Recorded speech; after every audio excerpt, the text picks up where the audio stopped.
이 추운 날씨에 또 불구하고 주님을 예배하기 위하여 나오신 우리 모든 성도님들 주의 이름으로 환영하고 축복드립니다. 찬양대 주악에 맞춰서 다 같이 묵상으로 기도드리도록 하겠습니다.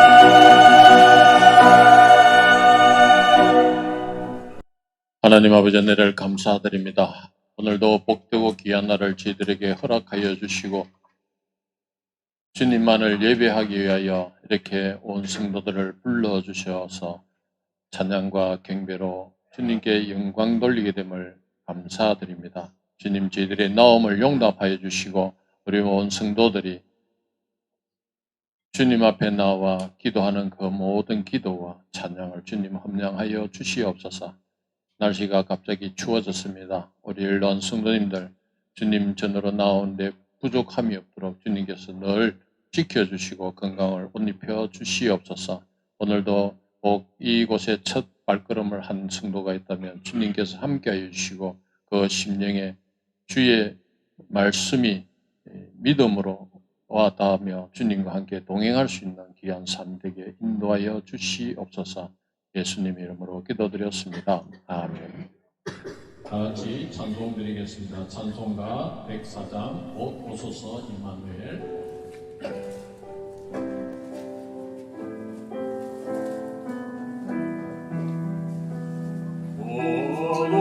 오소서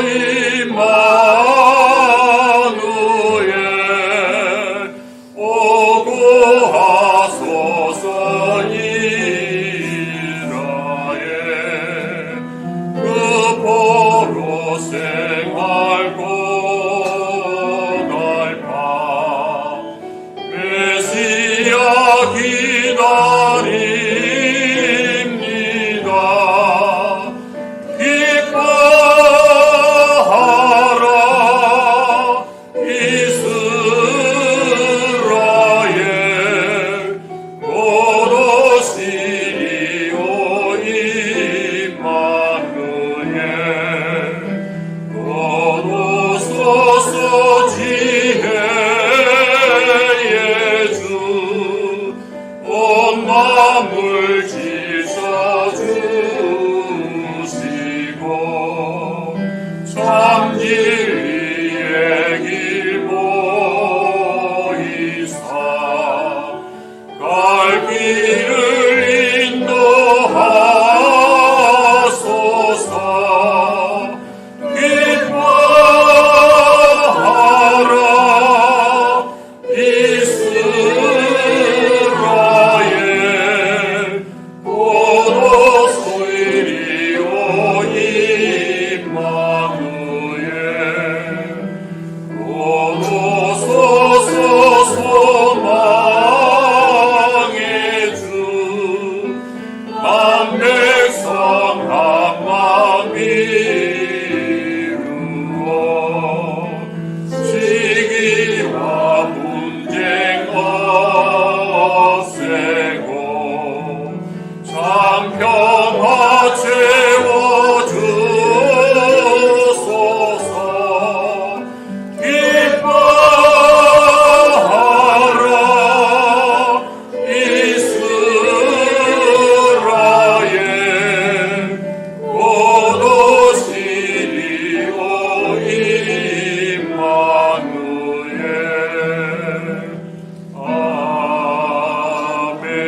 아멘. 찬송가 374장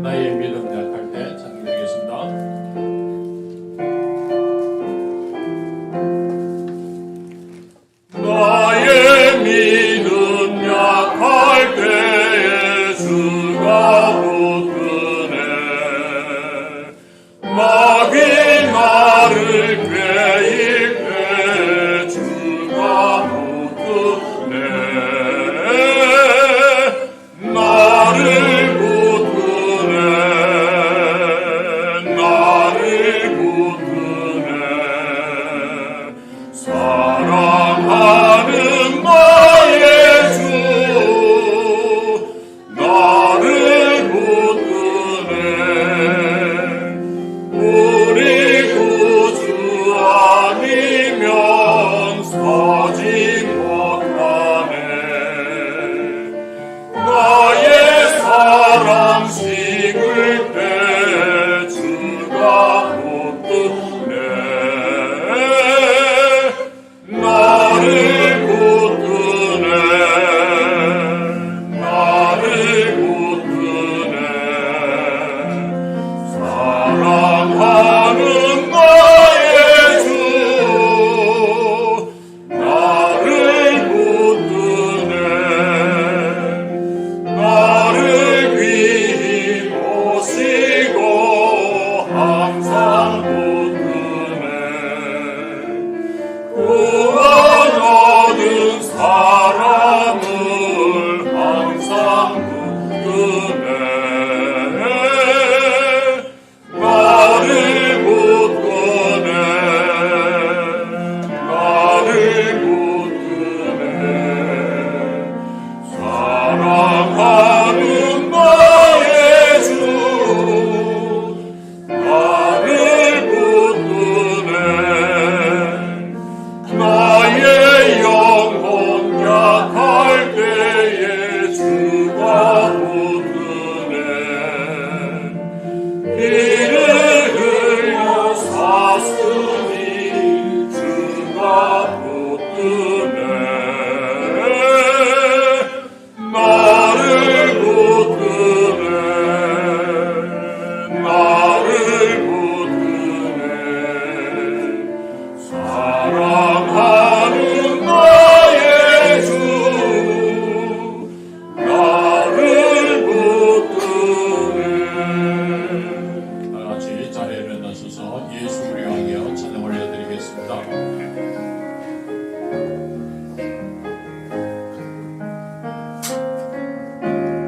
예수 우리 왕이여 이곳에 오셔서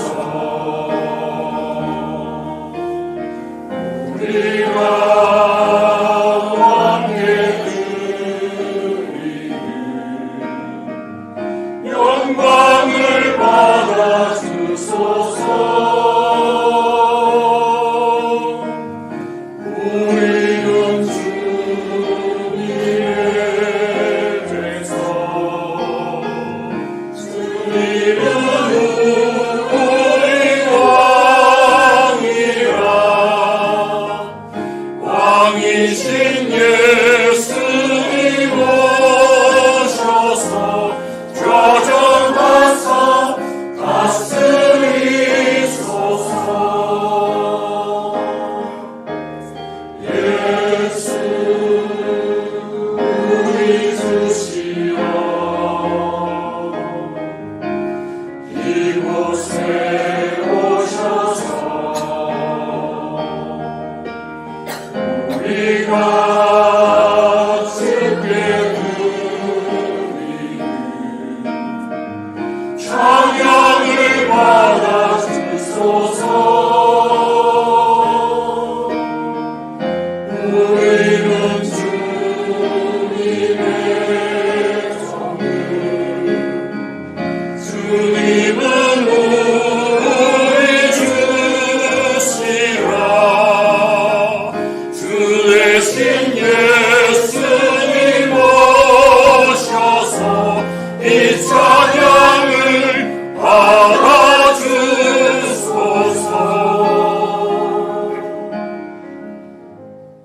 신앙 고백하시겠습니다.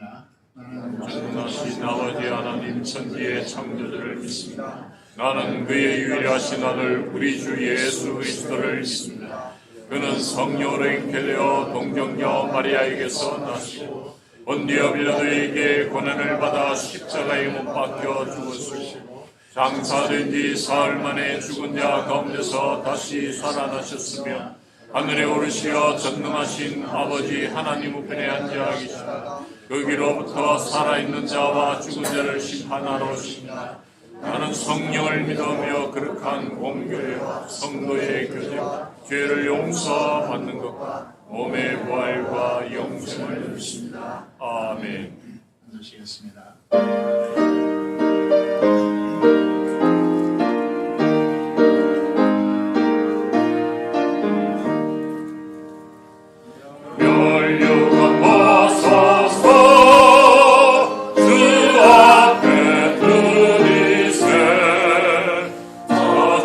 감사 기쁜 노래가 온 땅에 퍼지네. 내 혼악 되어서 주 찬송하여라. 온 백성 죄를 속하신 만왕의 왕일세. 멸류관 벗어서 주 앞에 들이세. 그 손과 몸의 상처가 영광 빛나네. 하늘의 천사도 그 영광 보고서 고난의 신비 알고자 늘 근모하도다.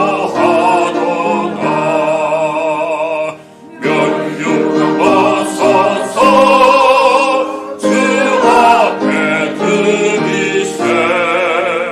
온 세상 전쟁 그치고 성평하오겠네. 주보자 앞에서 온 백성 엎드려 그 한량없는 영광을 늘 찬송합니다.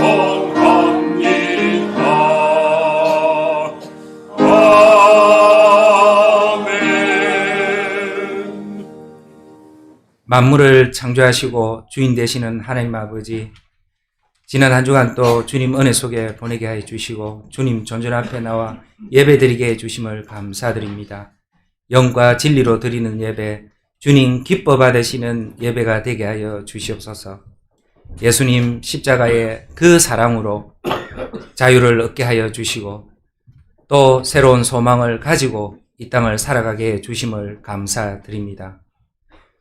올 한 해 동안 모든 일을 주님께서 함께하여 주시고 인도하여 주셔서 감사를 드립니다. 또 새해에도 주님께서 주실 그 새로운 기대를 가지고 기도하며 살아가는 한 해가 될 수 있도록 주님께서 인도하여 주시옵소서. 올 한 해도 전도의 사명을 잘 감당하게 하여 주시고 많은 분들이 우리 교회에 나옴 받게 해 주셔서 감사를 드립니다.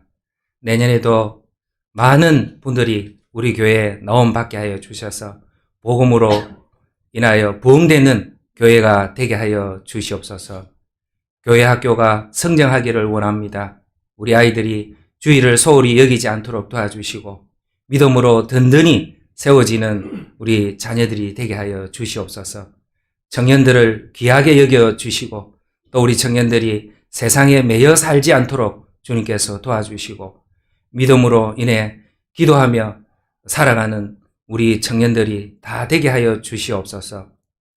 올 한 해 건축이 계획대로 잘 진행되지 않았지만 또 새해 새롭게 시작할 수 있는 건축이 되어서 주님 인도하에 따라 건축이 제대로 잘 이루어질 수 있도록 주님께서 도와주시고 축복하여 주시옵소서. 목사님 강건하게 붙들어 주시고 준비하신 말씀 선포하실 때 성령님께서 함께해 주시고 그 말씀으로 우리가 함께 살아가며 또 말씀으로 변화되고 회복되는 우리의 삶이 되게 하여 주시옵소서. 찬양대 정성껏 준비한 찬양 주님께 올려드릴 때 주님 홀로 영광 받으시고 그 찬양으로 우리가 날마다 기뻐하며 살아갈 수 있게 하여 주시옵소서. 이 나라 이 민족이 하나 되게 하여 주시고 정치, 경제, 문화 모든 분야에서 하나님께서 간섭하여 주시고 함께하여 주셔서 이 땅이 평화의 땅 또 아름다운 땅이 될 수 있도록 주님께서 인도하여 주시옵소서. 추운 날씨에 우리 연로한 성도님들 강건하게 붙들어 주시고 또 이 주일을 위해서 곳곳에서 애쓰고 힘쓰는 분들을 위로하여 주시고 격려하여 주시옵소서. 성탄절을 기다리는 마음으로 늘 기뻐하며 또 주님 오실 그날까지 승리하며 살아가는 복되고 행복한 우리 성도들이 다 되기를 원하옵고 이 예배를 받아 주시옵소서.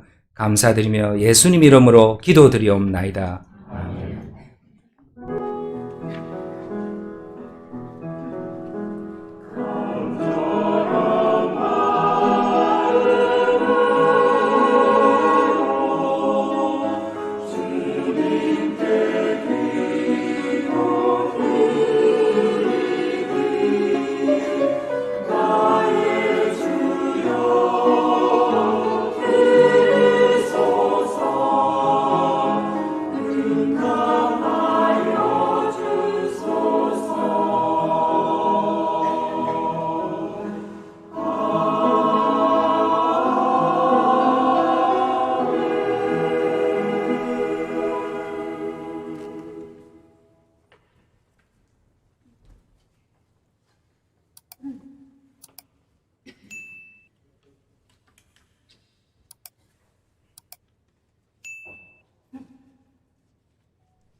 기도드리겠습니다. 하나님 아버지 감사합니다.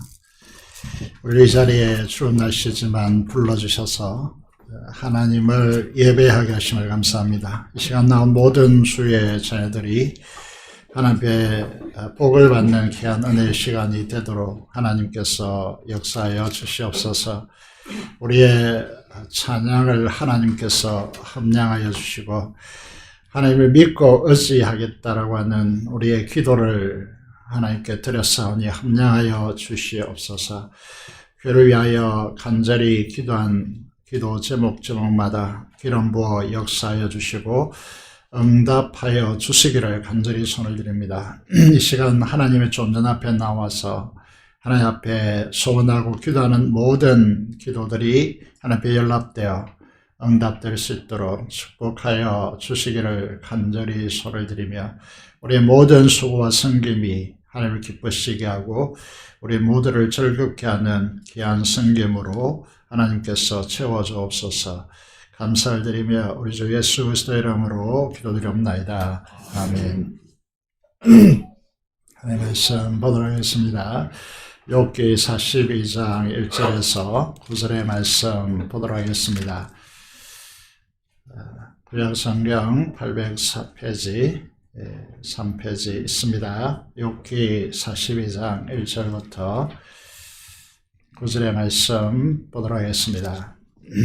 읽도록 하겠습니다. 욥이 여호와께 대답하여 이르되 주께서는 못하실 일이 없사오며 무슨 계획이든지 못 이루실 것이 없는 줄 아오니 무자말로 이치를 가리는 자가 누구니까. 나는 깨닫지도 못한 일을 말하였고 스스로 알 수도 없고 헤아리기도 어려운 일을 말하였나이다. 내가 말하겠사오니 주는 들으시고 내가 주께 묻겠사오니 주여 내게 알게 하옵소서. 내가 주께 대하여 귀로 듣기만 하였사오나 이제는 눈으로 주를 배웁나이다. 그러므로 내가 스스로 거두어 드리고 티끌과 제 가운데서 회개하나이다.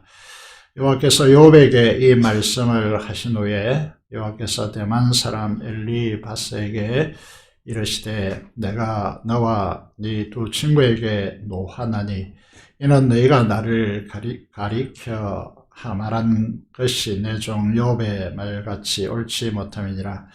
그런즉 너희는 수소 7과 수양 7을 가지고 내 종 욥에게 가서 너희를 위하여 번제를 드리라. 내 종 욥이 너희를 위하여 기도할 것인즉 내가 그를 기쁘게 받으리니 너희가 우매한 만큼 너희에게 갚지 아니하리라. 이는 너희가 나를 가리켜 말한 것이 내 종 욥의 말같이 옳지 못함이라. 이에 대만 사람 엘리바스와 수아 사람 빌닷과 나마 사람 소발이 가서 여호와께서 자기에게 명령하신 대로 맹하니라. 여호와께서 욥을 기쁘게 받으셨더라. 아멘. 욥기 마지막 장을 보았습니다. 오늘 본문을 통해서 내가 만나야 할 여호와 하나님이라는 제목으로 하나님의 말씀을 선포하겠습니다. 하나님의 임재 가운데 깊이 들어가서 선포되는 하나님의 말씀을 나를 향한 하나님의 음성으로 듣는 복된 시간이 되기를 기도합니다. 12월 셋째 주입니다. 한 해 동안 참으로 수고 많이 하셨습니다. 우리 옆사람, 앞뒤 사람 참으로 수고하셨습니다 라고 하는 인사를 하시면 좋겠습니다. 참으로 수고하셨습니다.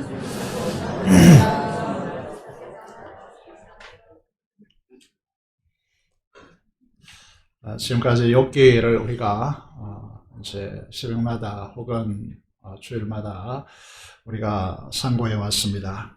욥기를 통하여 진술된 말씀들은 짐승과 이 땅의 새들이 가지고 있는 지혜를 비교하면서 그들은 땅 밑에 인간이 가치 있게 여기고 있는 검은 보화의 가치를 짐승과 새는 알지 못한다. 마찬가지로 우리 인간도 똑같은데 우리가 축적한 지식과 우리가 경험한 세계 안에서 우리가 이제 가지고 있는 지식과 지혜로는 하늘을 여는 지혜가 되지 못한다. 하늘에 있는 소중한 것들을 알 수 없다. 이렇게 이제 요약할 수 있습니다. 이걸 여는 열쇠는 무엇입니까? 그것은 대속자이다. 이렇게 말씀드렸습니다. 이 땅에 임하신 예수 그리스도 우리의 구속자를 통하여서 이 십자가라고 하는 열쇠를 통하여 하늘의 문을 열 수가 있다. 이렇게 말씀하시는 것이죠. 그래서 이 지혜를 가진 우리들은 하늘의 시민권자고 시민권자는 반드시 그곳에 가서 영원한 삶을 보내도록 되어 있다라고 하는 것입니다. 그래서 예수 그리스도를 통하여서 천국을 소유하면 하나님을 아는 이 축복의 자리로 우리는 초대되어 있다는 사실을 우리는 꼭 기억하고 맹심해야 된다라고 말씀을 드릴 수 있겠습니다. 그런데 이 세상 사람들은 이 예수 그리스도를 통하여서 하늘을 여는 지혜를 얻지 못했기 때문에 어떻게 살아가겠습니까? 하박국 선지자를 통하여서 열방과 열왕들과 열국의 역사를 두 절을 통하여 정리하는데 이렇게 말씀하고 있죠. 하박국 2장 4절의 말씀을 보면 우리를 주목시키고 있습니다. 보라 그의 마음. 그의 마음이라는 것은 예를 들어서 바벨론의 느부갓네살 같은 사람들을 말합니다. 교만하여 그 속에서 정직하지 못하나 오직 의인은 그의 믿음으로 말미암아 살리라 라고 말씀하고 있습니다. 여러분, 이 교만은 자기의 능력을 가시하기 때문에 가시하려고 하기 때문에 정직하지 못합니다. 일반적으로 보시면 교만한 자들이 정직하지 못합니다. 이 교만을 충족시켜 주는 것이 무엇입니까? 하박국 2장 5절의 말씀을 보면 술과 거짓이라고 하는 이 통로입니다. 거짓과 술은 인간의 교만을 채워주는 유혹입니다. 유혹이란 말은 실제로 채우지 못하는데 유혹하고 있다는 것입니다. 이 거짓된 인생들은 죽음, 서울, 지옥으로 표현되어지고 있는 무엇이든지 집어삼키는 탐욕 정신이 그 안에 자리 잡고 있기 때문에 족한 줄을 모르고 여러분 자신의 교만한 탐욕을 채우기 위해서 거짓의 교만으로 사람들의 탐욕 정신을 부추깁니다. 그래서 사람들이, 나라들이 많이 모여드는 것이죠.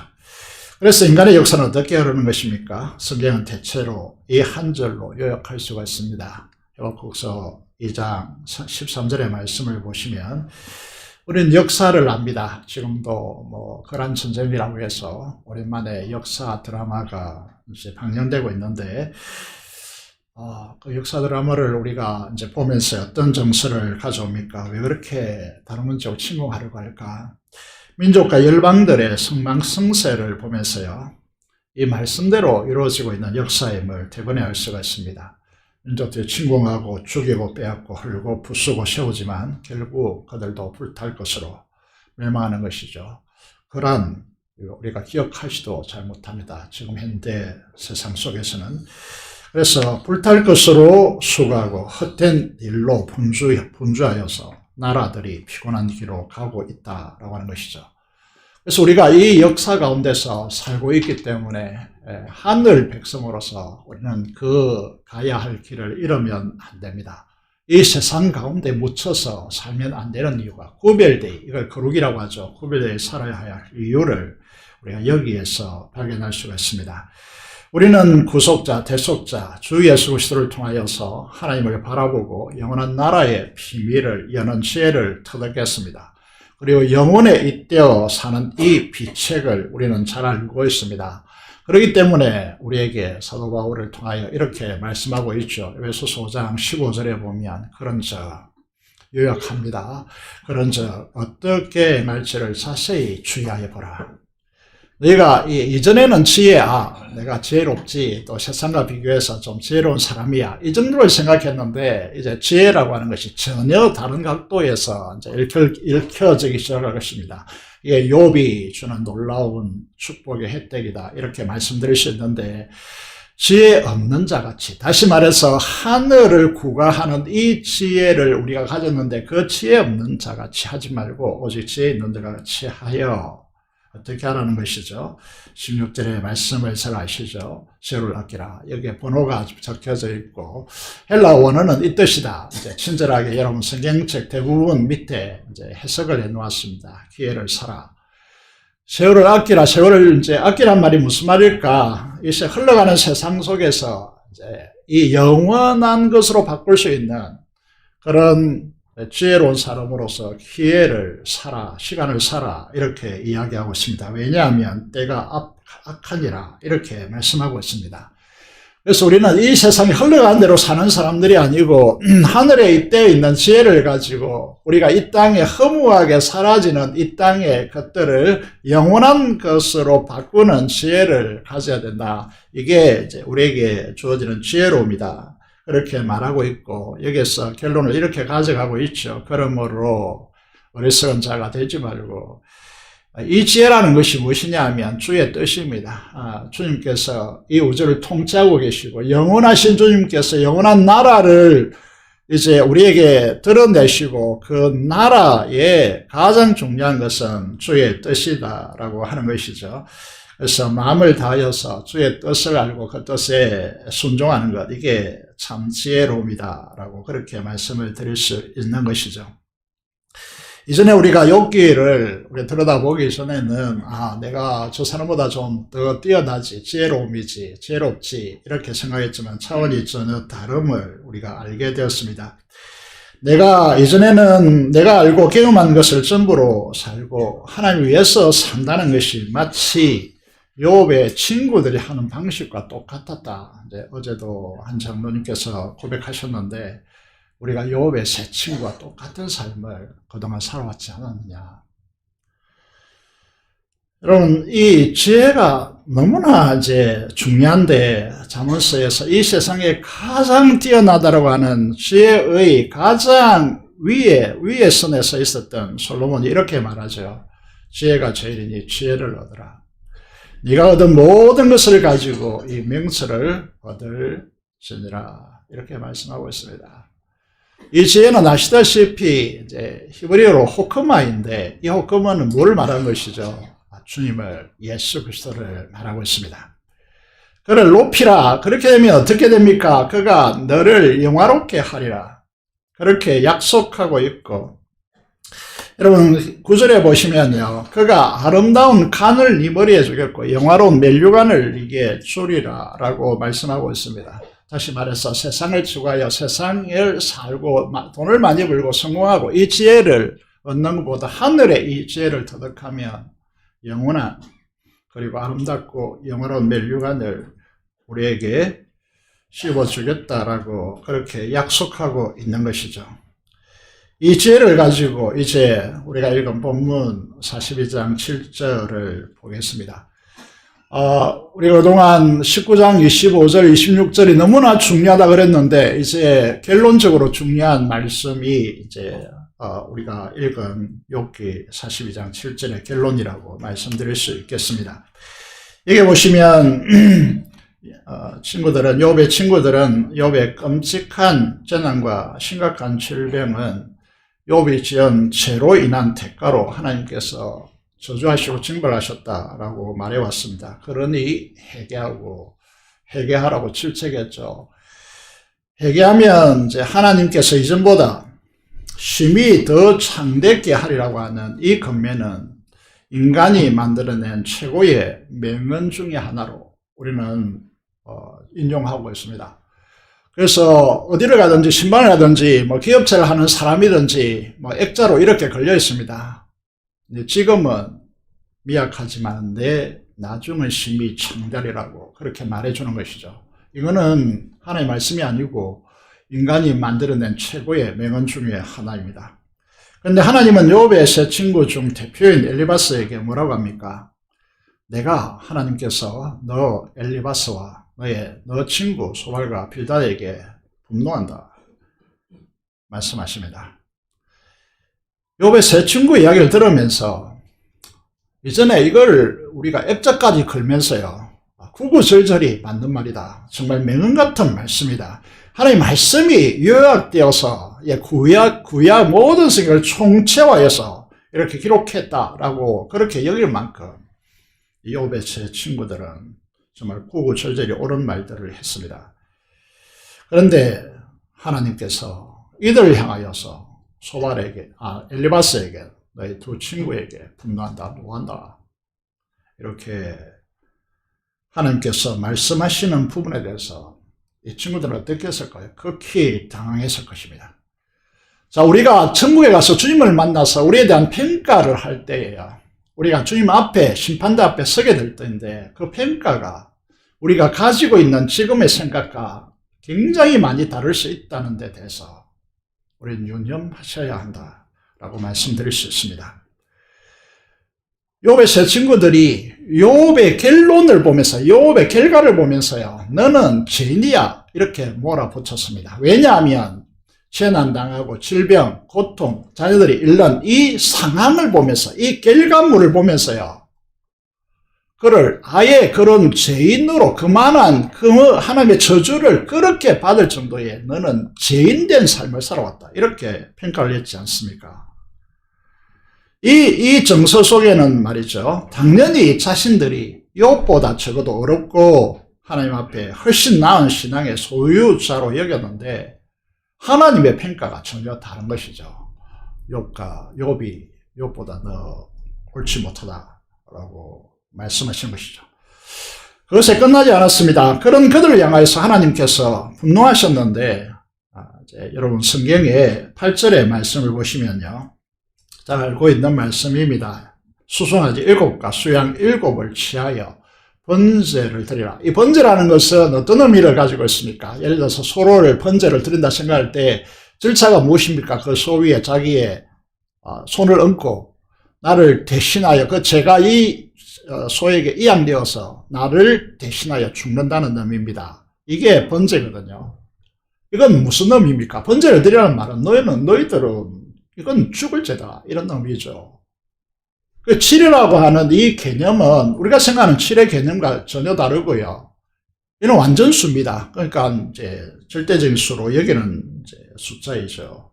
그래서 이 부분을 통하여서 욥의 세 친구들이 한 말들이 그럴 수도 있겠지 이게 아니고 죽어야 할 죄악이다. 하나님께서 분노하시는 것입니다. 신앙에 있어서 이제 이 지점에서 가장 위험한 요소가 무엇이냐라는 것입니다. 자신이 가진 지식과 경험의 틀 안에서 자기 기준을 정해가지고 평가하고 판단하고 비판하고 비난하는 것입니다. 그런데 우리들의 신앙의 모습이 여러분 많은 경우에 느꼈겠지만은 욥의 친구들과 똑같다는 겁니다. 욥의 친구들이 욥의 재난과 질병의 고통을 바라보면서 같이 아파하지 않습니다. 눈물 짓지 않습니다. 욥의 항변을 귀담아 듣는 이가 단 한 사람도 없었습니다. 욥을 위해서 전심을 다하여서 하나님 앞에 기도하는 장면이 욥의 이 많은 이 장들 중에서 단 한 번도 등장하지 않는다는 것입니다. 마치 어떤 것과 같습니까? 누가복음 18장에 보면 누가 등장하느냐 하면 바리새인과 세리의 기도가, 성전에서의 기도가 주님에 의해서 소개됩니다. 바리새인들이 어떻게 기도합니까? 성전에 들어가서 제일 앞자리에 당당하게 들어와서요, 어떻게 기도합니까? 율법을 자신이 잘 지켰고 금식과 11조 등 경건의 삶을 살았음을 강조하면서 딱 짚습니다. 저 뒤에 있는 저 세리와 같지 않음을 감사합니다 라고 했습니다. 세리는 어떻게 했습니까? 감히 하늘을 향해 고개를 들지 못하고 가슴을 치고 이 죄인을 불쌍히 여겨달라고 하나님 앞에 호소합니다. 주님이 말씀하십니다. 이 둘 중에 누가 의인이냐? 누가 하나님 앞에 그 의로움으로 하나님께서 연락하시느냐? 바리새인입니까? 아닙니다. 세리입니다.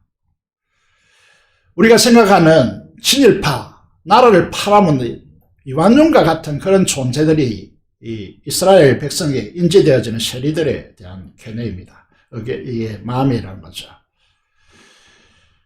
하나님께서는 소위 말해서 하나님을 대변한다고 하면서 욥을 질타한 친구들의 말이 욥의 말같이 옳지 않다라고 책망하십니다. 우리가 생각해야 됩니다. 이 욥기를 통해서 주님의 십자가, 순환과 그 고통의 행보를 통해서 인간의 고난의 깊이를 바라보지 않는 사람들이 인간을 함부로 재단하거나 비판하거나 비난하는 일은 어불성설이라는 것입니다. 최근에 한국 기독교인들에게 우려할 만한 일이 무엇입니까? 하나님에 대해서 너무 잘 알고 많이 말들을 했습니다. 신학적 지식에 대해서는 어느 시대보다 높고 탁월합니다. 하지만 무엇이 문제되느냐 하면 성령의 후폭풍이 몰아닥치는 이 시대에서 하나님을 인격적으로 만나서 하나님을 경험하는, 하나님에 대해서는 지식이 풍부하지만은 하나님을 아는 지식이 고갈되어 가고 있다는 것입니다. 하나님을 직접적으로 만나서 그분을 아는 이 살아있는 신앙이 계속해서 상실되어져 가고 있다는 것입니다. 그래서 말씀이 심금을 울리지 못합니다. 욥과 같이 하나님의 임재의 영광 앞에 압도되어서 아무 할 말도 없는 이 상태에 이르지 못합니다. 그래서 경외심이 형성되지 않는 것입니다. 우리는 하나님을 직접 만나는 사람들이 아니라 하나님에 대해서 간접적으로 듣고 그것을 토대로 내가 생각해서 하나님을 이룰 것이야. 이게 욥의 친구들의 신앙입니다. 이는 조작된 것입니다. 아무리 화려하고 아무리 수많은 말들을 쏟아내어도 그건 하나님이 아닙니다. 이 위험성이 한국 교회를 알고 있다는 것이죠. 그리고 욥의 세 친구들처럼 그들의 신앙의 틀 안에서 이해된 조작된 하나님을 믿는 신앙의 체계를 가지고 욥을 판단하고 비판하고 회개하라고 소리치는 것입니다.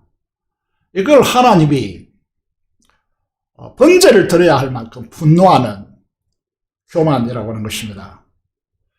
이런 사람들에 대한 하나님 평가가 무엇입니까? 야, 너 똑똑하다. 야, 너 믿음이 좋다.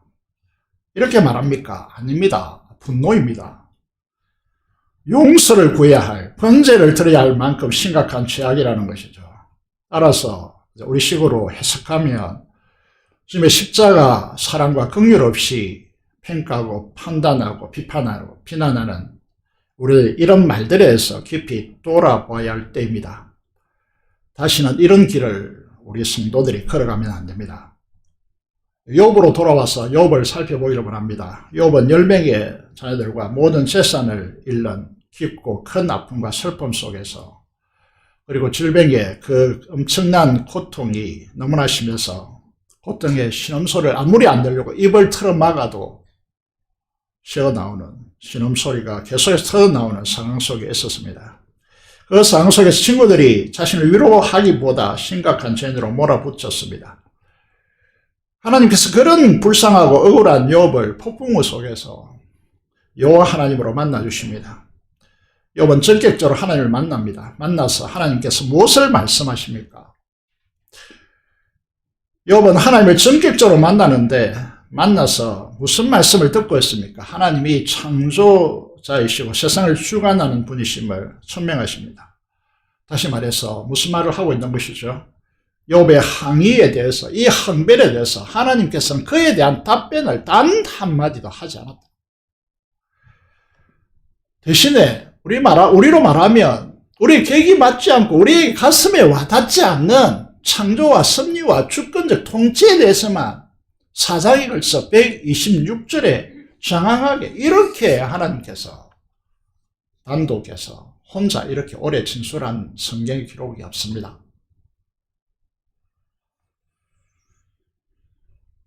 여러분, 왜 이렇게 우리가 질문해야 될 것이 뭐냐 하면 우리의 살고 먹는 문제에 대해서 하나님께서 우리의 억울한 상이라든지 여기에 대해서 답변해야 되는데 하나님은 욥에게 나타나셔서 임하셔서 왜 창조, 섭리, 네가 이렇게 있었느냐, 이렇게 지구를 고정시킬 때 네가 있었느냐, 바다 밑에 물이 흐르게 할 때 네가 거기에 있었느냐, 이런 말들로 쏟아내잖아요.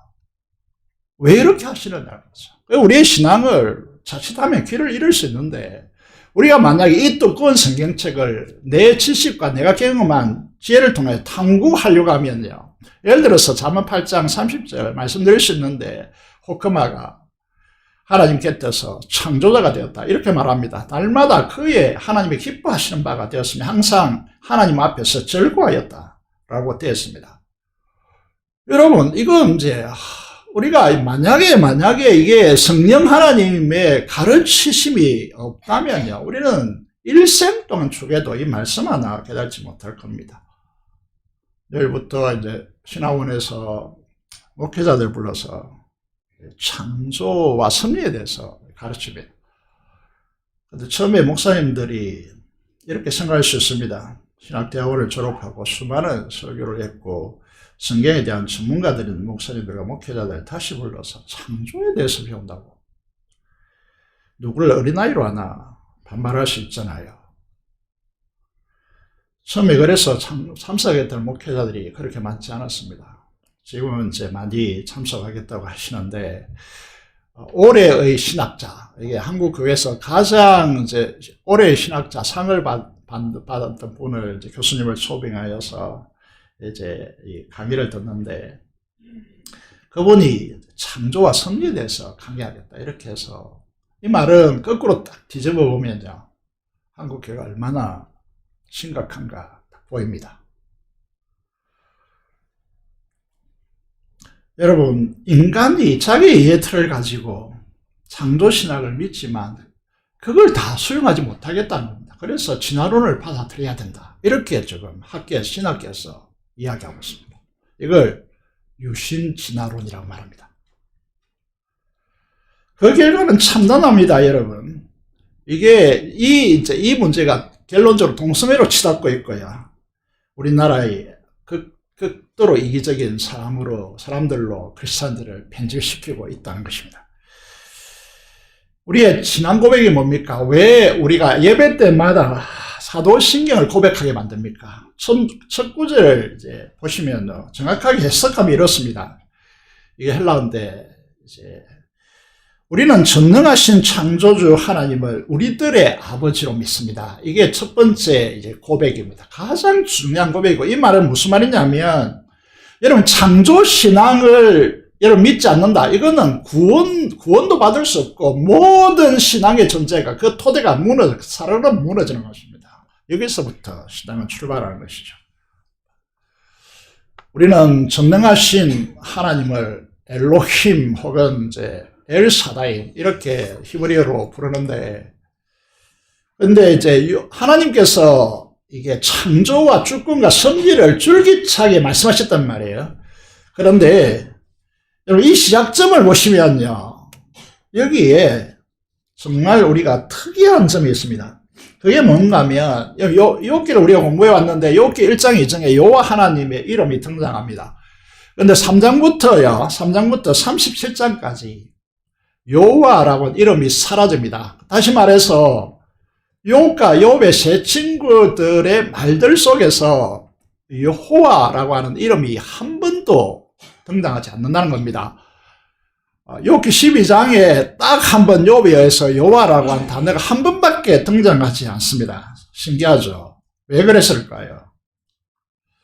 하나님이 어떤 분이시기 때문에, 여호와라고 하는 이 의미가 어떤 의미이기 때문에 도대체 이럴까? 그래서 이 욥이 변화되는 시점을 보십시오. 그게 여호와께서 폭풍 가운데 욥에게 말씀하셨다, 이렇게 되어 있습니다. 이 시점을 보시길 바랍니다. 그게 왜 중요하냐? 출애굽기 6장 3절의 말씀을 보시면 이렇게 되어 있죠. 하나님께서 모세에게 임하셔서 말씀하시는 부분입니다. 내가 아브라함과 이삭과 야곱에게 전능의 하나님으로 나타났으나 나의 이름을 여호와로는 그들에게 알리지 아니하였다, 이렇게 됐습니다. 의미가 뭘까요? 신들의 이름은 다 하나님이십니다. 하나님이라 부르든지 하느님이라 부르든지, 그렇게 이제 이슬람은 그들의 하나님을 다른 이름으로 부르고 있죠. 알라라고 부르든지, 모든 인간에게는 다 하늘에 존재하는 신을 인식하고 있습니다. 그런데 이 하나님이 나에게 임하셔서 나를 만나주시고 나와 대화하시고 나에게 말씀하시는 하나님으로 나에게 있느냐라는 문제는 중대한 문제입니다. 5절 8절의 말씀을 보시면요, 왜 여호와로 나타나느냐 하면, 종된 이스라엘 자손의 신음소리를 듣고 내가 듣고 나의 언약을 그들에게 실현시키기 위해서 약속한 땅, 가나안 땅, 고난받는 이스라엘의 애굽의 종살이라고 있는 이들을 건져내어서 약속의 땅, 가나안 땅으로 실현시키기 위해서 이제 현장에 깊이 개입해 들어오시겠다는 겁니다. 이게 욥의 인생을 통하여 이게 이미지와 그림화되잖아요. 그림화되어서 민족애로 확장시키는 겁니다. 이게 성경이라고 하는 이 방식이라는 거죠. 마지막에 나는 여호와라 천명하고 있습니다. 하나님은 욥의 항변에 대해서 직접적인 답을 주시지 않습니다. 왜 욥이 죄가 없음에도 불구하고 왜 고난을 당하고 있는지에 대해서 하나님은 한마디도 대답하지 않았습니다. 줄기차게 긴 이제 이 넉 장에 걸쳐서 126절에 이 길고 긴 말씀을 통해서 하나님께서 창조와 섭리와 주권적 통치를 설명하고 있습니다. 그런데 중요한 것은 뭐냐 하면 욥의 인생이 출애굽기 역사와 맞닿아 있고 예수 그리스도의 생애와 맞닿아 있고 왜 이유 없이 죄 없이 십자가에 죽느냐는 것, 그건 하나님의 백성 때문이다 이렇게 말씀하시는 것입니다. 그런데 이 이야기를 듣고 욥의 반응이 신비합니다. 욥기 42장 5절 우리가 본문인데 보시면요, 뭐라고 대답합니까? 중요한 말씀이죠. 이게 우리 신앙의 질을 가르는, 우리 신앙을 가르는 핵심적인 말씀 중에 하나이지 않습니까? 내가 주께 대하여 귀로만 듣기만 하였다. 이 말씀은 무슨 뜻이죠? 우리가 교회 환경 속에서 이런 분들이 이제 많을 수 있다는 거죠. 교회 환경 속에서 뭐 날마다 매주마다 설교를 듣고 새벽마다 설교를 들을 수 있습니다. 들을 수 있다는 거죠. 이게 다 간접적이 될 수 있다는 것입니다. 하나님을 감정적으로 하는 것입니다. 누구에게서 듣고 배워서 내가 가진 한계 속에서 하나님을 그리는 것입니다. 그래서 다 됐다라고 착각하지 마십시오. 하나님을 인격적으로 주님의 십자가 안에서 만나지 않으면 우리 신앙의 진수는 들어갈 수 없습니다. 이것을 우리는 하나님에 대해서 한다. 엄밀히 말해서 이것은 하나님을 아는 것이 아닙니다. 우리가 성경 공부하고 제자훈련하고 막 이렇게 수많은 교회 시스템을 갖추고 한다 할지라도 여러분들이 꼭 유념해야 될 것이 무엇이냐 하면 큐티를 하고 뭐 이렇게 할지라도 하나님을 만나는 실제가 전혀 일어나지 않을 수 있다는 거예요.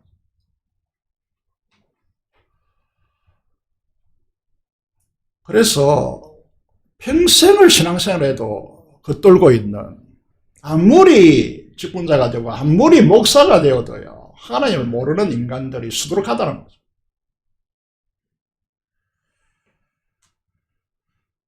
내가 그동안 귀로만 통량해서 내가 신을 그렸는데 이제는 나에게 여호와로 나에게 임하셨다. 여호와라는 것은 I am who I am, 스스로 있는 자다. 다시 말해서 약속대로 지키시는, 약속대로 실행하시는, 나의 삶에 깊숙이 들어와서 그 약속 안으로 나를 들이시고 그 약속을 내 생애, 내 삶 가운데 이루시는 하나님으로 경험하는 것, 이것이 눈으로 뵙는 신앙입니다. 이렇다 저렇다가 아니라 내가 만나본 하나님은 나에게 이렇게 임하셨다라는 것이죠. 하나님이 대해서가 아니라 하나님을 아는 것입니다. 그 시금석은 무엇입니까? 여러분, 하나님을 만났습니까? 잘 모르겠는데요. 하나님을 만난 시금석이 뭡니까? 그 증거가 무엇입니까? 6절에 있습니다. 하나님을 구체적으로 나의 하나님을 경험하지 않는 사람들은 어떻게 될까요? 욥의 이 고백에 근접할 수가 없습니다. 여러분, 그러므로 내가 지금까지 하나님 하늘의 법정에 항소했잖아요. 항변했잖아요. 그 모든 것을 내가 스스로 거두어드린다고 말하고 있습니다. 이게 가능할까요? 여러분, 교회 생활하면서 억울한 측면이 많잖아요. 저 억울한 측면도 많습니다. 내가 그런 인간이 아닌데 그런 인간으로 치부하면서 목사님은 저런 분이야 이렇게 하는 것에 대해서 억울한 측면이 많잖아요. 그리고 또 하나는 포장되는 부분이 많습니다. 나는 그런 사람이 아닌데도 불구하고 목사님은 그런 분일 거야. 여러분, 이게 하나님을 인격적으로 여호와 하나님, 약속을 내 인생 가운데 실현시켜서 주님의 십자가를 경험하게 하시고 그 하나님의 나라 영원한 세계를 여는 이 지혜를 공급받지 않으면요, 어떻게 됩니까? 반성을 할지는 몰라도 해결을 하지 않습니다. 자기 자신을 기준점으로 삼습니다. 그래서 배울 것이 없다는 거죠. 배우려고 하지 않습니다. 그래서 예배 시간에 와도 맨날 그 소리고 잠 오고 이렇게 하는 거죠.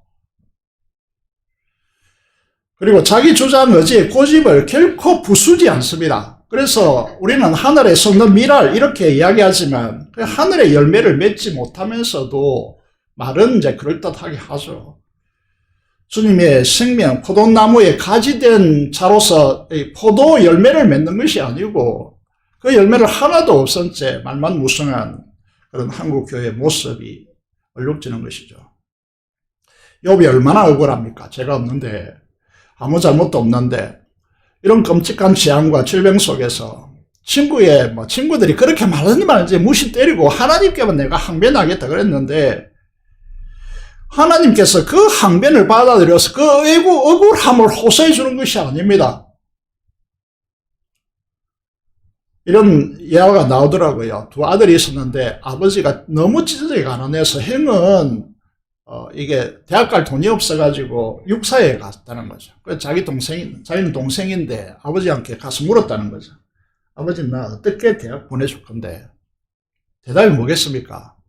내가 이렇게 알바를 직장 다니고 그 모자라면 알바를 해서 그 비용을 벌어서 너 대학에 보내줄게. 이렇게 말했겠습니까, 아버지가? 그건 내가 알아서 하려고 그냥 공부만 열심히 해라. 작년에 신학대학을 갔는데 그 학비를 부모가 다 대줬다는 거죠. 그럼 우리가 다 알아서 이게 행합니까? 세상을 삽니까? 아니죠. 욥에게 취한 태도가 이와 같습니다. 막 엉당하면서 막 질문했는데 그에 대한 흔쾌한 대답을 전혀 하지 않고 하나님께서 엉뚱한 말만 이렇게 고스란히 말씀하시는 거죠. 이해가 안 되죠. 이게 신앙에 우리 속에 정서적으로 다가오지 않죠. 그런데 욥이 어떻게 합니까? 내가 그 항변을 스스로 다 거두어드리고 또 이상한 점은 무슨 죄가 그렇게 있다고. 너무 억울하잖아요. 그런데 티끌과 죄 가운데 회개한다라고. 이게 이해됩니까? 이게 십자가에서 드러나고 있다는 것이죠. 주님의 십자가를 나의 십자가로 경험하기 전에는 이런 삶을, 이런 고백, 이런 간증을 하기는 거의 불가능합니다. 불가하다는 거죠. 그래서 우리가 이렇게 말합니다. 십자가를 머리로 이해하려고 하지 말고 경험의 세계로 내려가라고. 하나님의 임재의 영광 앞에 서게 된다라고. 그 영광에 압도되어 비로소 우리의 인간의 티끌 밖에서의 하나님의 나라의 삶이 구가된다라고. 그렇게 말하는 것이죠. 우리는 욥에서 친구들 같이 우리가 율법적인 규범들을 가지고 이래야 된다, 저래야 된다. 그래서 우리의 신앙이 시시비비를 가리는 것이라고 저도 그렇고 많은 분들이 착각했잖아요. 그래서 우리 교회가 그동안 많이 힘들었잖아요. 그래서 전환하려고 금요일에 몸부림치고 있습니다. 상상수훈 5장 마지막 단락에서 이렇게 말씀하십니다. 주님의 말씀이죠. 너희 원수를 사랑하고 너희를 박해하는 자를 위해서 기도하라. 말씀하십니다. 이 가능할까요? 생리적 본성으로 절대로 불가능합니다. 하나님께서 옳고 다름을 따져서 우리가 이제 율법적 교훈으로 바라본 것 같이 너 악인이네? 햇빛 너 차단하겠다. 너 의인이네? 그 비를 주겠다. 이렇게 하십니까? 하나님께서 악인과 선인을 구별해내고 옳고 그름을 따져서 햇빛과 비를 구별하여 내리십니까? 아닙니다. 그러면서 주님께서 이 비유를 통해서 뭐라고 말씀하십니까? 하나님의 온전하심 같이 너희도 온전하라고 그렇게 우리에게 요구하지 않습니까? 마지막으로 말씀드리고 싶은 것이 욥기 42장 9절인데 이렇게 말씀되고 있습니다. 여호와께서 계속 등장합니다. 여호와께서라고 하는 말은 사탄과 마귀를 어떻게 여러분이 구별합니까? 사탄은 우리와 관계하지 않을 때 사탄입니다. 우리에게 시선을 우리에게 주지 않을 때 사탄으로 다 언급됩니다. 그런데 우리에게 개입돼 들어올 때 다 마귀로 전락되어서 진술됩니다. 그러면 하나님도 하나님이신데 우리에게 여호와 하나님으로 진술되는 그 지점이 어디냐 하면 우리의 삶에 개입해 들어서 그분의 약속의 말씀을 실행하실 때 그때 여호와 하나님으로 등장하시고 계십니다. 여호와께서 자기들에게 명령하신 대로 행하니라. 욥의 이제 세 친구들 엘리바스와 소발과 빌닷에게 명령하신 그 명령이 뭡니까? 번제를 드리라 한 것이죠. 그것도 어디에게? 욥에게 찾아가서 번제를 드리라라고 말하고 있습니다. 그런데 이상한 부분이 뭐냐면 제가 읽는 성경의 논리적인 부분을 가지고 제가 진술했다면 번제를 드렸더니 하나님께서 욥의 친구들을 용서하셨더라. 이렇게 진술되어야 합니다. 그런데 이상한 점이 뭐냐면 마음대로 행하니까 하나님께서 욥을 기쁘시게 받았다고 그렇게 말씀하고 있습니다. 무슨 말일까요? 이해되십니까? 여러분이 안다라고 하는 상황을 가지고 말씀을 들여다보시면 큰일 납니다. 여러분 이 말씀이 무슨 말씀인지 이해되어야 그 다음이 또 이해되겠죠. 이에 앞서서 여러분 이게 42장 2절의 말씀을 보시면요. 하나님께서 창조와 주권과 섭리적 통치에 대해서 이야기하고 난 뒤에 욥이 자기의 고난의 이유에 대해서 이렇게 억울한 부분에 대해서 한마디도 이야기하지 않고요. 어떻게 고백합니까? 하나님은 능치 못한 일이 없고 무슨 계획이든지 이루지 못할 일이 없다라고 고백합니다. 이게 무슨 말일까요? 이해되십니까 이게? 내 억울함을 해소해 주셔서 감사합니다. 이게 아니고 하나님은 능치 못할 일이 있고 계획하신 무슨 일인지 이루지 못할 일이 없다라고 말하고 있습니다. 이 말이 어떻게 여러분 들리는가 하면 저에게 들려오는가 하면 드디어 욥은 이 고난의 과정을 통하여 하나님의 마음을 얻었다 이렇게 들립니다. 무슨 말인가 하면 빌립보서 2장 5절의 말씀을 우리는 잘 알고 있습니다. 너희 안에 무슨 마음을 품으라? 그리스도 예수, 주님의 마음을 품으라. 이 마음을 품으라. 그리스도 예수의 마음이니. 이렇게 됐습니다. 우리에게 신앙에 있어서 가장 중요한 것은 그리스도 안에 거하는 것이고 그리스도 안에 거한다는 말은 그분의 마음을 이해하는 것입니다. 부모에게 효도하는 것, 여러분 자녀를 사랑하는 것, 그 마음을 이해해야 이게 열리는 것이죠. 우리 신앙도 또 마찬가지입니다. 여러분의 신앙이 주님의 마음을 얻었습니까? 마음을 알고 계십니까? 여러분 바라보시는, 지금 이 시간에 여러분 바라보시는 주님의 마음이 보이십니까? 이 진술 읽기 전에 고린도전서 2장 16절의 말씀을 보면 사도 바울이 하도 문제가 많은 고린도 교회에 이렇게 편지를 보냅니다. 내가 우리를 괴롭게 하지 말라. 우리는 주의 마음을 가져가느라. 이 말씀이 이해되십니까? 욥의 세 친구와 같이, 심지어 욥까지 들어와서 욥의 항변같이 하나님의 마음이 어떠하든지 그거는 전혀 우리에게 관심이 없고 그거는 아예 신경을 안 쓰고 내가 어떠하냐, 내가 어떻게 되느냐 이렇게 대해서 관심을 기울인다면요. 여러분 하나님을 만난 사람들 만나 부모의 마음을 부모를 제대로 이해하고 있는 거 맞나? 이렇게 되겠죠. 사도 바울이 예루살렘에서 체포되었습니다. 그렇게 열정적으로 목숨 걸고 복음을 전했던 이 사도 바울이 예루살렘의 1, 3차 전도 그렇게 힘든 고난의 길, 심지어 돌을 막 던져가 죽었다고 생각했던 성 밖에 버렸는데 그 털어버리고 일어나서 또 일어나서 복음을 전. 우리 같으면 뭐 휴가가 돼서 1년간 좀 병원에 들어앉아 쉬어야 되지 않겠습니까?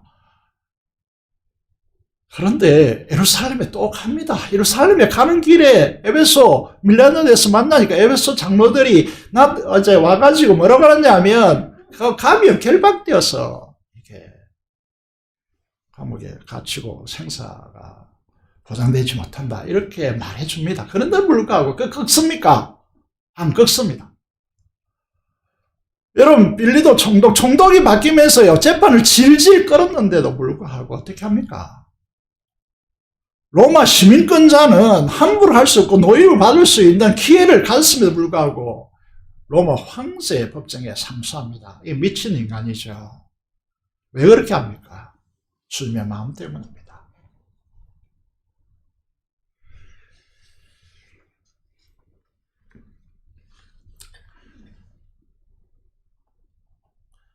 욥기 42장 10절을 보시면요. 기가 막힌 부분이죠.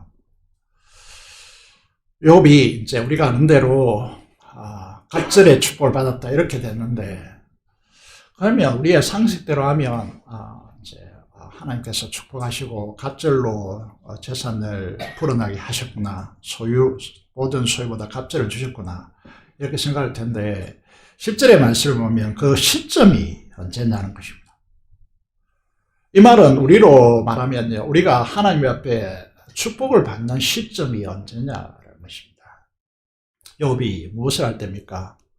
그 벗들을 위하여 필매 여호와께서 그의 공경을 돌이키시고 그의 질병을 치유하시고 여호와께서 욥에게 이전 모든 소유보다 갑절이나 주신지라. 우리가 유념해야 될 것은요. 관계의 왜곡이 일어난 그 현상, 그 사람, 그 현상을 용서하고 기도하지 않으면 하나님의 복이 차단될 수 있다고 하는 교훈을 줬습니다. 이해되십니까? 여러분 욥이 바라보는 것은 우리 생각하는 이게 친구들이 나에게 못된 말을 했기 때문에 아닙니다. 이게 하나님의 마음을 이미 이 상을 하나님을 만나서 하나님 말씀을 들으면서 하나님의 마음이 어떤 것을 파했기 때문에 욥은 어떤 제 마음을 지금 품고 있느냐 하면 친구들이 나를 괴롭게 했기 때문에가 아니고 하나님의 하나님의 주권, 하나님의 그 영광을 손상시킨 것에서 하나님의 거룩한 이름의 영광을 손상시킨 것에 대해서 안타까워하는 심령으로 지금 바뀌어서 있습니다.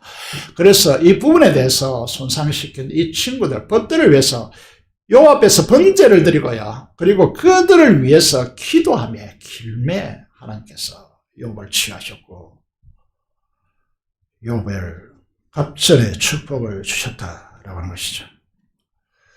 교회는 아시다시피 교회를 위해서 열심히 일하려고 하면 할수록 상처가 옵니다. 이건 각오하고 하셔야 될 일이에요. 그런데 이 속에서 교회는 옳고 그름의 잣대를 걷는 신앙의 사람들 때문에 이 상처가 치유되지 않습니다.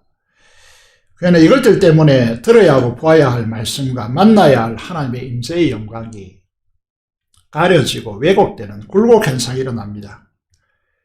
신앙이 깊을수록 책임자의 위치에 있을수록 꼭 생각해야 할 부분입니다.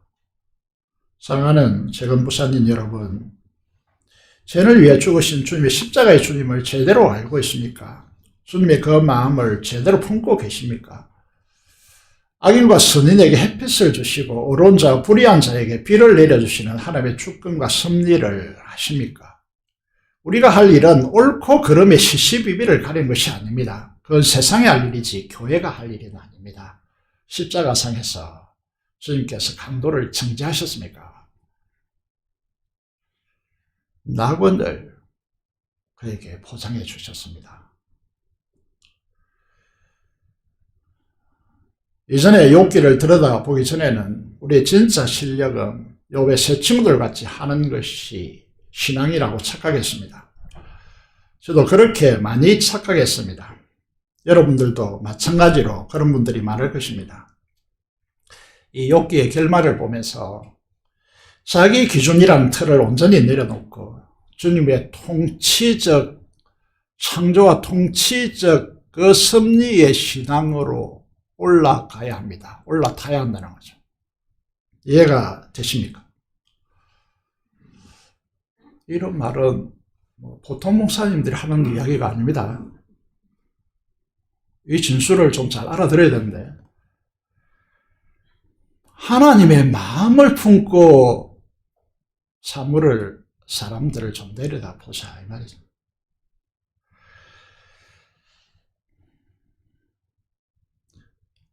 자기 생각에 옳음으로 자기 주장을 펼치는 교만이 아니라 이런 방식의 삶을 내려놓고, 이제 앞서 보았죠. 왜 거두어 드린다고 말합니까? 거두어 드릴 용기를 가지셔야 됩니다. 저는 이제 이렇게 바라보는 분들이 많더라고요. 강시이고 고집도 대단하고 목사님부터 좀 철회를 하시고 거두어 드리고 고개를 끄덕하는 분이 계신데,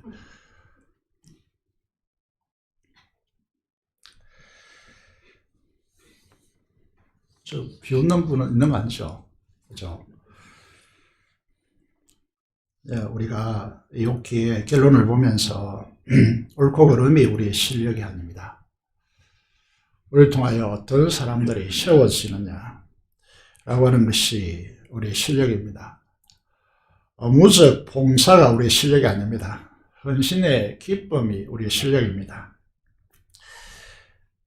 이 모든 동력은 어디에서부터 나타나고 있습니까?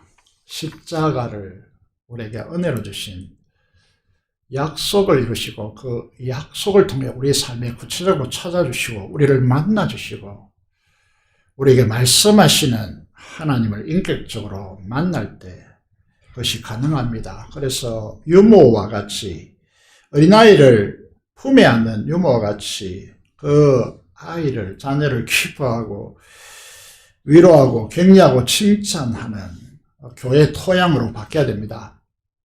아비의 심령을 품되 아비의 역할은 뭡니까? 경계하고 근면하는 것입니다. 다시 말해서 쉽게 말하면 채찍을 드는 것이죠. 그런데 십자가의 사랑과 긍휼이 없으면 그거는 불가능한 세대를 우리가 맞고 있는 것이죠. 그래서 유모와 아비의 심정으로 데살로니가 전서 1장 2장에 걸쳐서 말씀하시는 것이죠. 그래서 우리 토양이 지금까지 이제 목사를 닮는다고 해서 그렇게 말씀하시더라고요. 장로님이 부모가 똑바로 해야지 자녀도 똑바로 살지. 목사가 똑바로 해야지. 칭찬에 인색하고 막 채찍하고 막 이렇게 율법적으로 끌어왔잖아요. 그래서 금요일에 많이 반성하고 있잖아요, 우리가. 이 토양이 너무나 우리를 오랫동안 주눅들게 만들었기 때문에 이제 전환해야 합니다.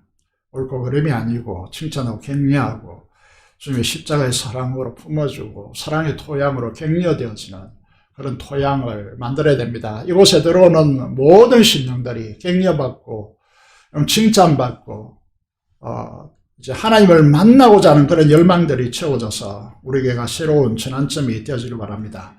이제 성탄절이 다가오고 있습니다. 어떤 마음으로 준비하고 있습니까?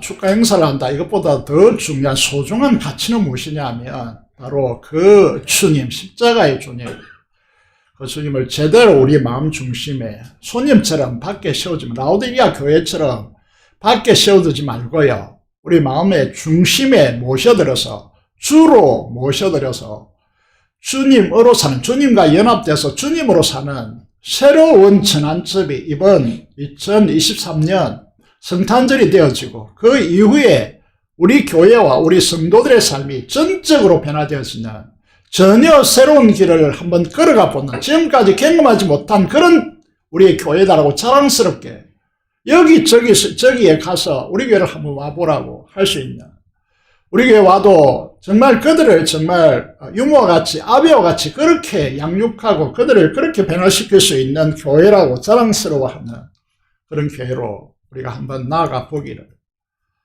한번 나아가자라고 그렇게 간절히 여러분에게 요청드립니다. 기도를 드리겠습니다. 오늘 말씀을 통해서 우리에게 말씀하신 부분을 가지고 하나님께 기도하기를 원합니다. 하나님, 우리를 불쌍히 여겨주시고 주님 앞에서 우리의 무능을 철저히 깨닫고 겸손히 하나님 앞에서 말씀 앞에 서도록 역사해달라고 민족의 통일 파송의 선교사를 위해서 하는 음성으로 기도하겠습니다. 살아계신 아버지 하나님, 아들을 감사합니다. 우리를 사랑해 주시고 우리를 은혜 베풀어 주심을 감사를 드립니다. 주께서 역사해 주시옵소서. 은혜 베풀어 주시기를 간절히 손을 드립니다. 우리가 그동안 욥의 친구들같이 그렇게 앙면하며 살아왔습니다. 겸손히 말씀 앞에 서도록 하나님께서 역사해 주시기를 간절히 손을 드리오니 주님께서 역사해 주시옵소서. 민족과 통일과 파송의 선교사를 위해서 기도합니다. 우리가 기도하고 후원하고 있는 선교사들 성령 충만함으로 역사해 주시고 또 단계 선교를 가게 될 우리 친구들에게도 하나님께서 두 손들어 축복하여 주시기를 간절히 손을 드리옵고 우리 주 예수 그리스도 이름으로 기도드리옵나이다. 아멘.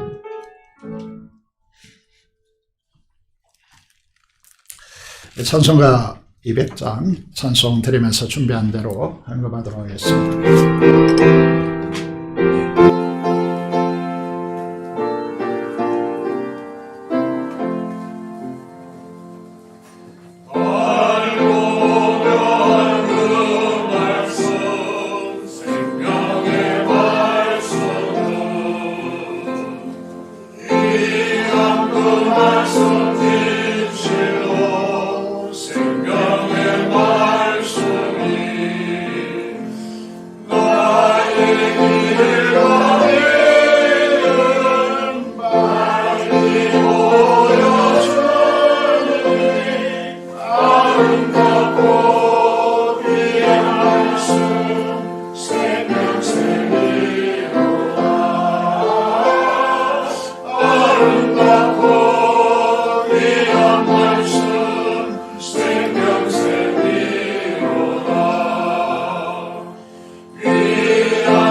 드리겠습니다. 살아계신 아버지 하나님, 은혜를 감사합니다.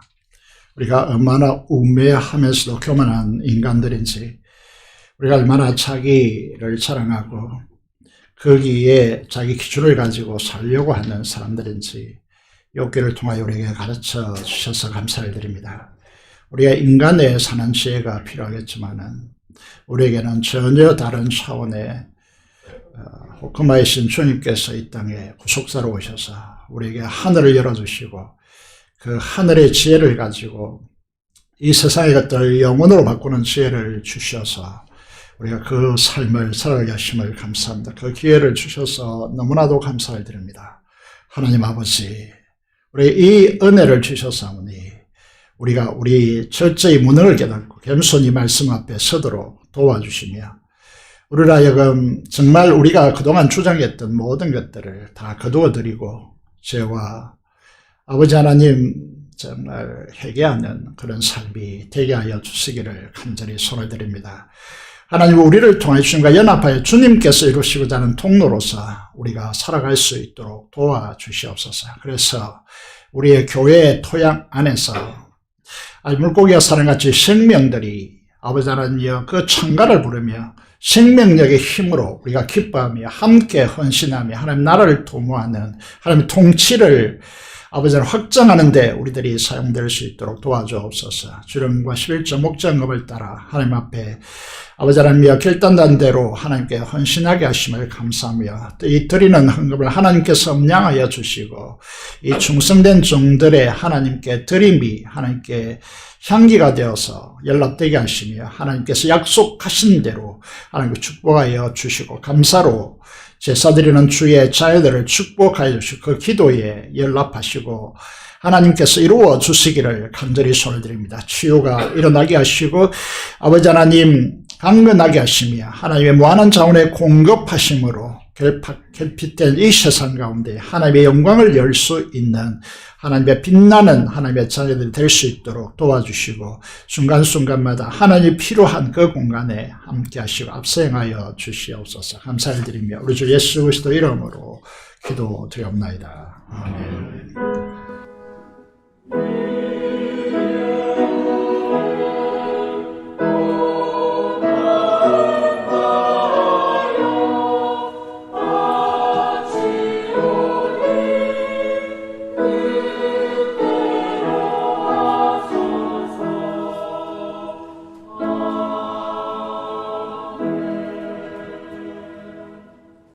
그 소식입니다.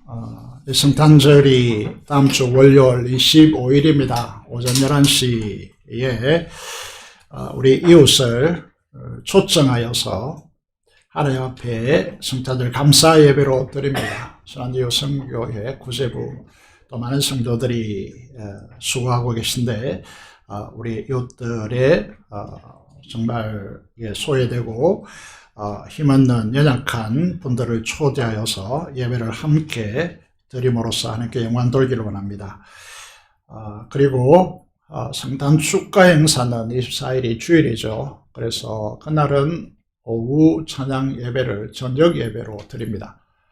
그래서 주일학교는 자체적으로 식사를 하고 주일이기 때문에 또 어려움이 있어서 어제 장로님과 논했는데 장로님들이 직접 오뎅탕을 끓이기로 하시고 우리 박정숙 집사님 큰딸이 계신데 대구에 아주 믿음이 좋은 분이 계십니다. 그분이 이제 쌀을 보내왔기 때문에 그 쌀을 통해서 떡을 만들어서 함께 먹도록 하겠습니다.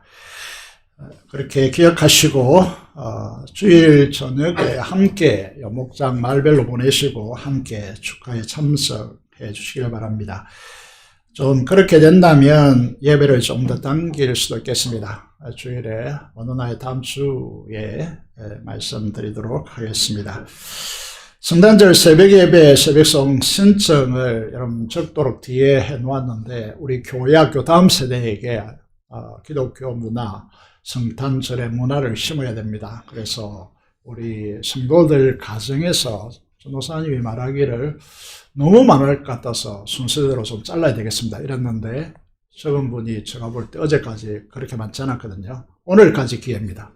그러니까 꼭 신청해 주시면 어디든지 가도록 하겠습니다. 그리고 우리 아이들과 학생들과 청년들에게 성탄절의 이 기쁨의 문화를 좀 심어 주시면 좋겠습니다. 그럴 때 저도 그 토양 속에서 자라나서 이렇게 되었다는 거 기억하시면 좋겠습니다. 교사들이 필요합니다.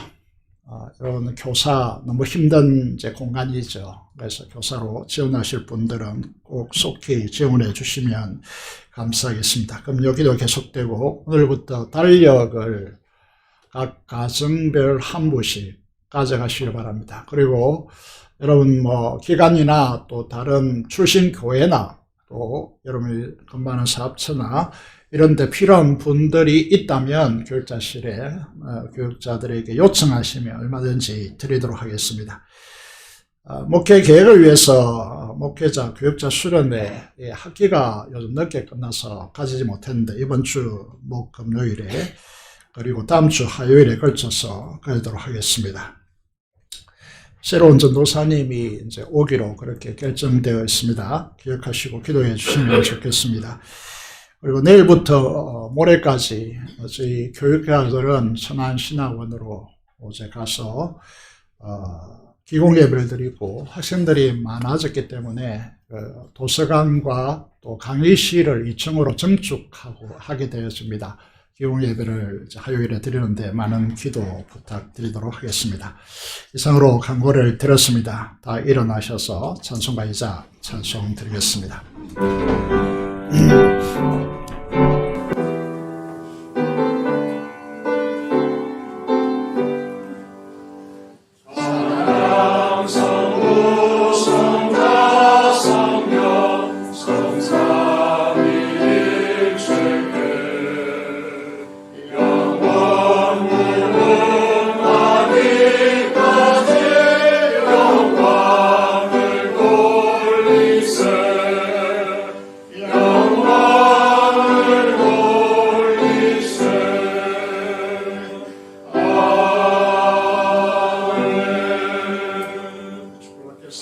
우리 주 예수 그리스도의 은혜와 하나님 아버지의 행할 수 없는 그 놀라운 사랑하심과 성령 교통 충만 감화 감동하심이 우리가 만나야 할 여호와 하나님을 기대하며 바라보며 이 땅을 살아가기로 다짐하는 사랑하는 성도들의 심정과 가정과 생업타전 위에 지금부터 영원토록 함께 하시기를 축원합니다. 아멘.